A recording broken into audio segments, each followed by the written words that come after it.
É. Ah, com as não estatais, tá certo, então. E a ideia... Hã? Não, tá não, tem muito para fazer aí. Agora a gente vai ter uma estratégia de ampliar, né? Com certeza o Zé vai falar aí e aí a gente vai no mínimo, equalizar essa pizza. Pode passar. Contrato já está em plena execução, só para ter uma ideia, então nós temos aí 50 em plena execução, né, que já foram contratados, estão com fiscal 51 e outros estão, né, pode passar. Em 2012, as chamadas públicas.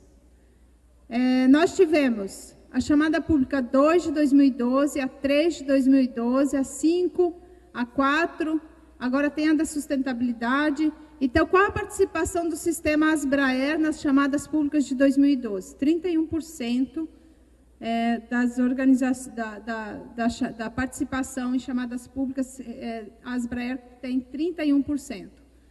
Outras organizações, 35%, tem ainda em disputa 34%, organizações que estão em disputa ainda.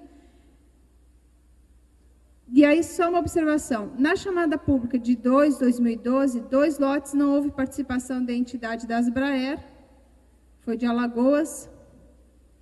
E em outras, né, só para referenciar aqui, porque como é o encontro das organizações da TER pública, na chamada pública 5, 2012, não houve participação da entidade da Asbraer em 2 lotes, e na 3 em 7 lotes, e na 4 em 4 lotes.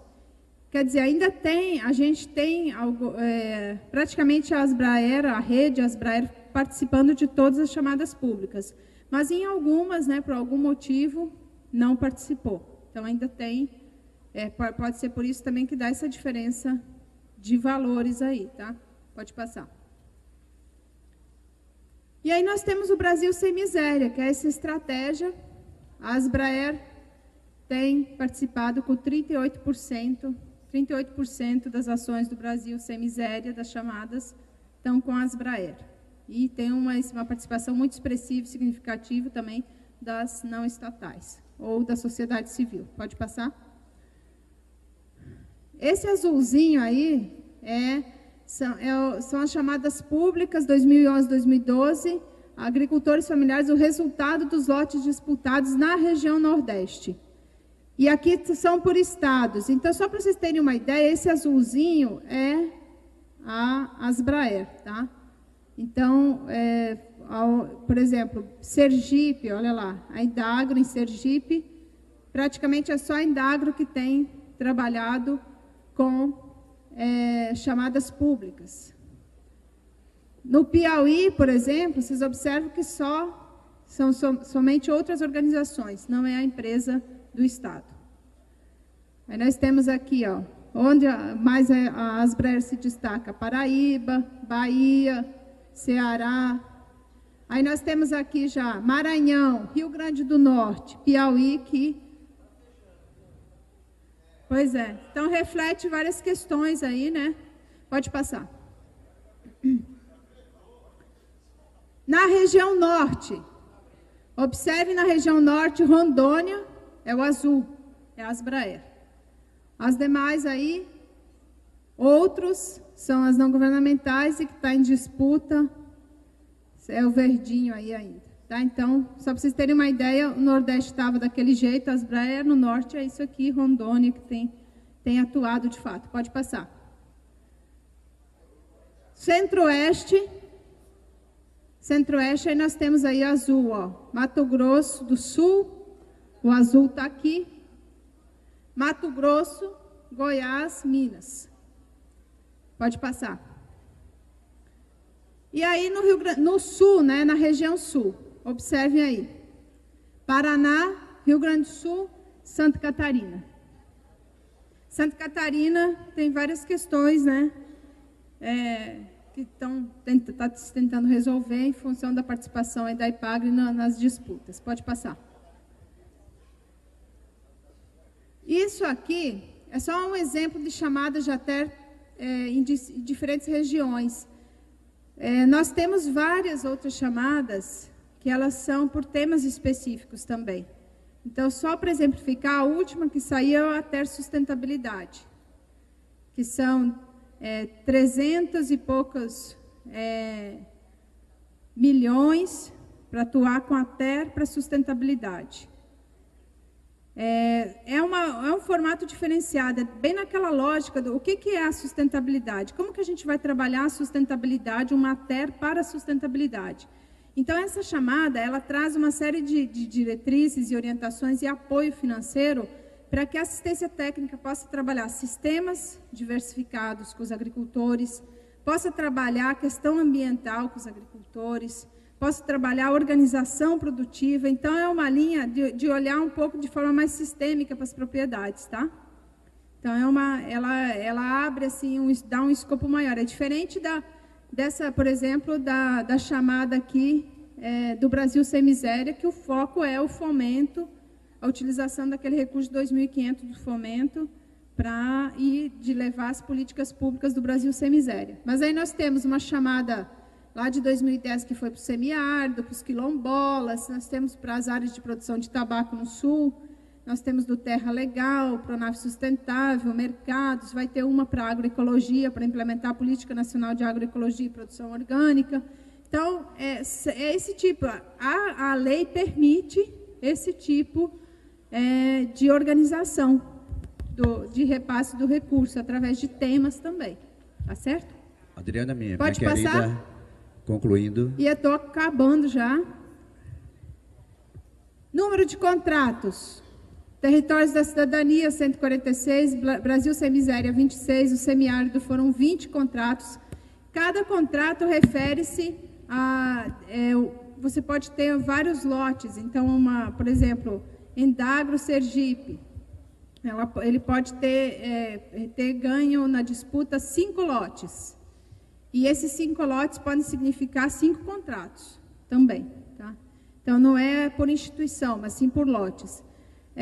O Programa Nacional de Alimentação Escolar também teve contratos específicos para fomentar a participação da agricultura familiar na alimentação escolar. 2 contratos. E assim vai. Arco Verde, semiárido, pode passar? E aí, o último slide são as causas das desclassificações de propostas técnicas nas chamadas públicas, na rede Asbraer. Aí é legal aí, porque o nosso amigo aí falou, nós estamos mortos se não mudar essa realidade. Então, tem várias questões de financiamento, de gestão, de elaboração de projeto, tem várias questões aí associadas a isso. E as causas que foram identificadas principais... Uma delas foi não envio dos perfis individuais dos técnicos na proposta. Então, às vezes, atendimento de detalhe mesmo. Cronograma em desacordo com a chamada, número de profissionais da equipe técnica abaixo dos 80% exigidos na chamada. Cronograma em desacordo com a chamada pública, utilização de mais de um método na realização das atividades, diferentemente do que foi orientado. Número de técnicos menor que o estabelecido. Então, são, de fato, apenas critérios técnicos que não foram contemplados. Então, às vezes, a proposta não atende o que está no edital, né, na chamada, no documento que foi divulgado. E isso, infelizmente, prejudica a instituição. Pode passar? Eu acho que fechou. Bom, é só o destaque da inclusão produtiva. É o papel da ATER pública no Plano Brasil Sem Miséria. Papel, a gente pode fazer uma reflexão, da ATER pública para a sustentabilidade e o papel da ATER pública para o Brasil Sem Miséria. Qual é? Para que agricultores familiares assentados da reforma agrária possam produzir para seu autoconsumo e também para a geração de excedentes chegando ao mercado. Aí a estratégia que o MDA tem através da coordenação do Brasil Sem Miséria é uma ATER diferenciada, fomento a atividades produtivas, programa de sementes, compra de alimentos do PAA, PENA e outras formas de comercialização. Então, como que o mercado, as políticas de mercado diferenciado, institucionalizadas, o mercado institucional pode apoiar nessa lógica aí. Então, e aí você tem ações para os trabalhadores rurais desempregados e também para assalariados rurais. Essa é a lógica da ação da ATER no momento para o Brasil Sem Miséria. Pode passar? Obrigado pela atenção. aqui tem o e-mail, tem telefone, e a gente vai estar agora à disposição aqui para um debate, quanto tempo, né, permitir. Obrigada aí, um abraço. Eu primeiro queria agradecer à coordenação por essa oportunidade da Asbrae estar interagindo sobre esse importante tema, que ele, muitas vezes, a questão do financiamento da ATE, que grande parte já é feito pelos estados, mas pode representar o combustível para a elaboração ou não do serviço. Eu fico muito à vontade aqui, porque nós representamos a extensão rural pública do Brasil. Aqui todos são empregados ou funcionários públicos e que, portanto, nós precisamos estar cada vez mais juntos dentro dessa empreitada, principalmente nesse novo momento. Eu queria, ontem o companheiro Argileu apresentou uma linha do tempo e teve um momento extremamente importante, que foi a Lei Geral de ATE. Eu acho que cada um de nós deveria ter a obrigação de conhecer essa lei, porque é ali que diz o que pode e o que não pode. E nós precisamos ter em cada um dos nossos estados uma lei dessa. E se nós não conhecermos a lei federal, que nós temos que fazer a nossa lei adequada àquela lei federal, se nós não participarmos dessa discussão, alguém vai fazer para a gente. E aí depois nós vamos nos queixar. Então, do ponto de vista político, é muito importante. E eu fico muito contente de estar falando aqui, porque todo mundo aqui é extremamente politizado, a gente não esquecer desse detalhe. Eu começaria falando da Lei 12.188, já o primeiro artigo. Ele começa definindo o que é assistência técnica e extensão rural. Está lá mais ou menos assim, que é educação não formal de caráter continuado. Amiga, essa primeira palavra é extremamente importante. Educação. Então, nós precisamos levar até as últimas consequências que a extensão rural é a educação. É a única atividade no país que é permitido você definir constitucionalmente o valor a ser gasto obrigatoriamente pelo orçamento, é a educação.